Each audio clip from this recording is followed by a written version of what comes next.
राष्ट्रपिता महात्मा गांधी यांच्या पुण्यतिथीनिमित्त देशाचं नमन. पंतप्रधान नरेंद्र मोदी यांनी अर्पण केली आदरांजली.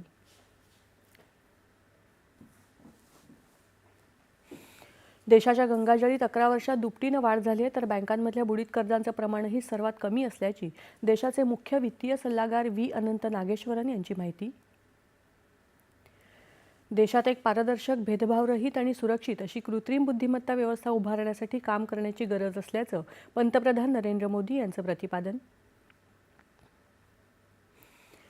देशाची लोकशाही विचारांमधली विविधता आणि अर्थपूर्ण चर्चेतूनच बहरते, त्यामुळे सभागृहाची प्रतिष्ठा राखत सदस्यांनी कामकाजात अर्थपूर्ण सहभाग नोंदवावा. उपराष्ट्रपती आणि राज्यसभेचे सभापती CP राधाकृष्णन यांचं आवाहन.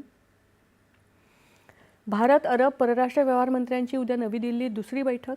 अरब लीगचे महासचिव अहमद अबुल घीत नवी दिल्लीमध्ये दाखल. जिल्हा परिषद आणि पंचायत समित्यांसाठी 5 फेब्रुवारीऐवजी 7 फेब्रुवारीला मतदान, तर मतमोजणी 9 फेब्रुवारीला.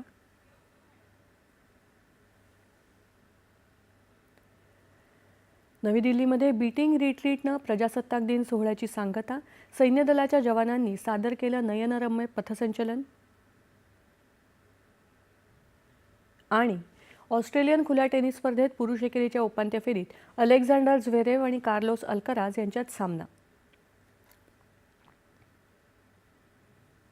नमस्कार. 11च्या